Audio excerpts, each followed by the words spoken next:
Hi, I'm Daniel, and here's a little run through of how to play Tudor Trail. Tudor Trail is a roll and write game by Casatan Games. It supports solo play for children and adults. A game will typically take 15 to 25 minutes. You can see the description to get links to more information and links to purchase a copy.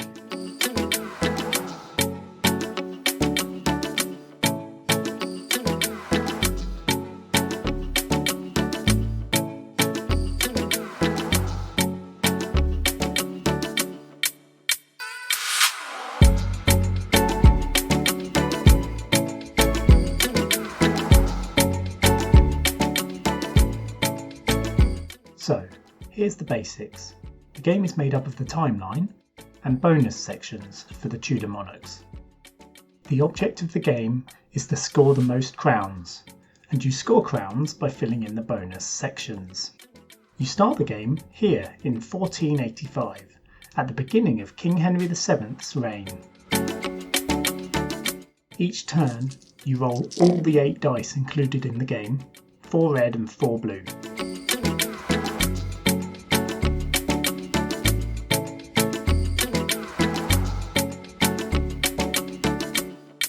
You use one pair, the colour of the dice doesn't matter, to advance on the timeline. You advance spaces equal to the number shown on the dice pair, and you write that number in the space you advance to, like this. After you've advanced on the timeline, you can use the other dice in the current monarch's bonus section. The first Tudor monarch was Henry VII. He faced many rebellions during his reign, and he designed a smart new system of taxes. To fill in a space in the rebellion section, you require any 3 of a kind. That's 3 matching numbers of either colour.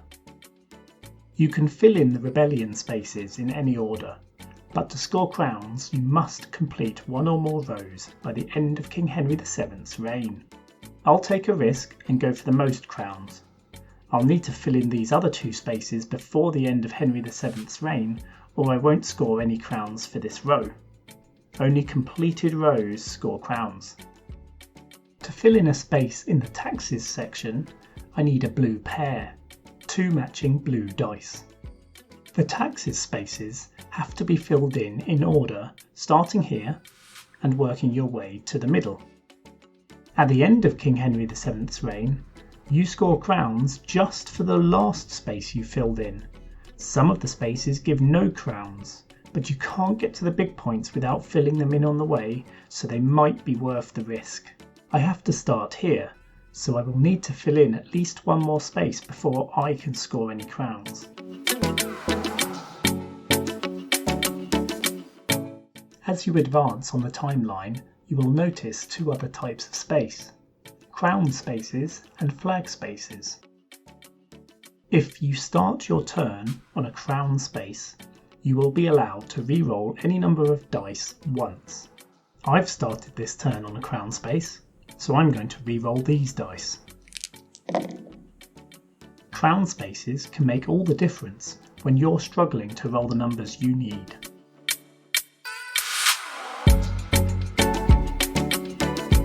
Flag spaces are different.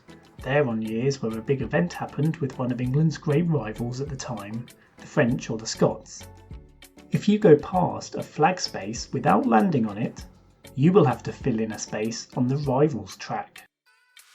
If you fill in too many spaces, you'll lose some points at the end of the game.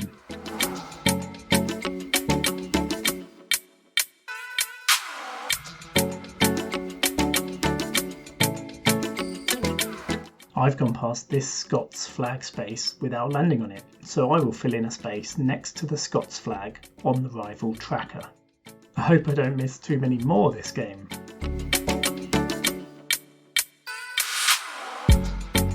When you get to the red end of reign spaces, you must stop there and finish your turn. So I can use this large pair, and I just stop when I get to the end of reign space. I could then use this blue pair I have on the taxes section, but I won't as I'm currently getting 5 crowns, and if I just fill in one more space, I'll get no crowns. Now Henry VII's reign is complete, I will add up my crowns for his bonus section. In the rebellion section, I completed the first row, so I scored 2 crowns there. I didn't complete the second row, so I don't get any crowns for that one. I did complete the third row, so I get 10 crowns for that. In the taxes section, the last space I filled in was this space worth 5 crowns. I then add up all the crowns I've scored and write that in the scoring area under Henry VII, Rebellion and Taxes.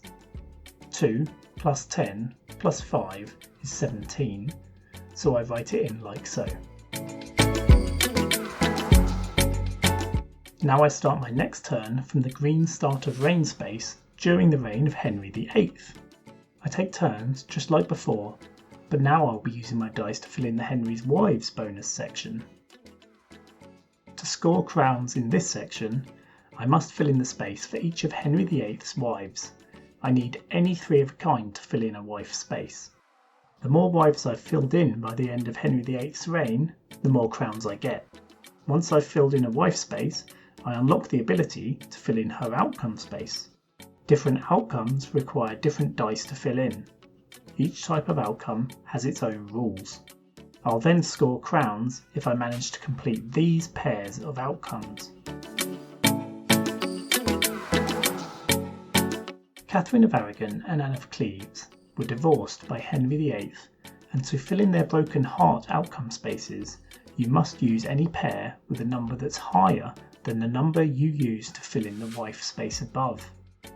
Anne Boleyn and Catherine Howard were beheaded at the command of Henry VIII, and to fill in their axe outcome spaces, you must use any pair with a number that's lower than the number you use to fill in their wife space. Jane Seymour died after giving birth, and Catherine Parr survived until Henry VIII died. To fill in their sad face outcome space, you can use any 3 of a kind.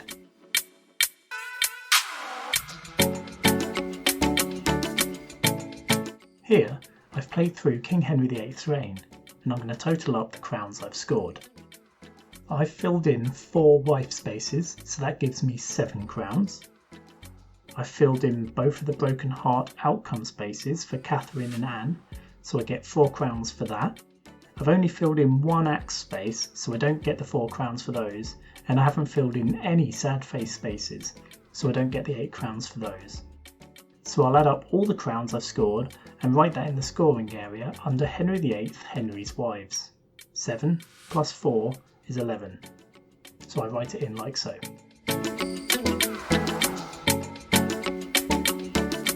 Now I'm moving into the reign of Edward VI. His was a relatively short reign, and after him came Mary I. Edward and Mary share a bonus section called the Protestant and the Catholic. Edward tried to convert the country to Protestantism, and after him, Mary tried to return it to Catholicism. You fill in these spaces starting from the middle and working outwards, and you must try to balance the 2 sides. If, at the end of Mary's reign, you have an equal number of spaces filled on both sides, you score the crowns shown below. If one side has more spaces filled than the other, you score no crowns at all.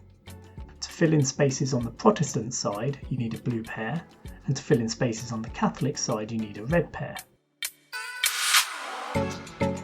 Here, I've reached the end of Edward VI's reign, so I stop on the red space. I start my next turn from Mary's green begin reign space, and I don't add up my score for their bonus section until the end of her reign. So, now I've reached the end of Mary's reign, I will score the bonus section. As you can see, I've not got a balance. There are 2 spaces filled on the Catholic side and only 1 on the Protestant side. Therefore, I score no crowns at all. If I'd managed to fill in 1 more space on the Protestant side, I would have scored 6 crowns. I'll try and do better next time. The final monarch of the Tudor era was Queen Elizabeth I. Her bonus section is based on the Spanish Armada. The aim of this bonus section is to sink the ships which are invading English waters. To do that, you must use your dice to build cannons, and then you can use your dice to sink the ships. Each cannon requires a certain combination of dice to build. Red 3 of a kind for the red cannon, blue 3 of a kind for the blue cannon, and the gold cannon requires a 4 of a kind to build. Different ships require one or more cannons to be built before they can be sunk, and they require different dice combinations too. To sink these small ships, I'd need to build the red cannon and then roll a red pair. To sink these larger ships, I need to build both the red and blue cannons before then rolling any 3 of a kind to sink each ship.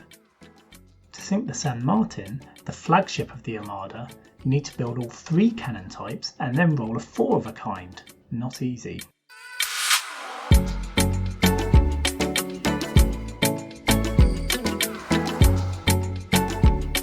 Now I've reached 1603, the end of Elizabeth's reign and the end of the Tudors. I'm going to score the Spanish Armada bonus section. I managed to build 2 of the cannons and sink a few ships. Each ship has its own value in crowns. So I sunk these 2 small ships and these 2 larger ships, but I never managed to build the blue cannon, so I couldn't sink any of the others. Adding up my crowns, here I scored 2 plus 2 plus 5 plus 5, which equals 14. Not a great score. Now, before we total up my score for the entire game, there is one more way you can score big points, and that's the jackpots. Jackpots can be filled in during any reign, and to fill them in, use 5 of a kind. You can only fill them in after advancing on the timeline though, so you need a 5 of a kind left over after using a pair to advance. This roll would not be a jackpot, as you would have to use a pair of the 4s to advance, and you'd only be left with a 3 of a kind afterwards. After everything, we can total up our crowns. I got a jackpot during my game, so I'll score 15 for my jackpots. Now, I must add up the penalties I get for allowing my rivals to advance on the English throne by not landing on their flags. As you can see, the French made it 4 spaces towards the throne and the Scots 3 spaces. That means I lose 5 crowns for the French and 2 crowns for the Scots. That's a total rivals penalty of -7. Let's now see how many crowns I scored in total. 17 plus 11 plus nothing plus 14 plus 15 for the jackpot, take away 7 for the rivals. My total score is 50. I'm sure you can beat that. Thanks for watching, and I hope this video has helped you. Remember, you can get more information on Tudor Trail on our website, casatangames.co.uk, link in the video description. There's also links to where you can buy Tudor Trail. If the video has helped you at all, please give it a quick like, thumbs up. If you have any more questions, please leave a comment or get in touch on our website or Facebook or Twitter. I hope you enjoy Tudor Trail, and I wish you the best of luck with all your dice rolls and card draws, whatever game you're playing.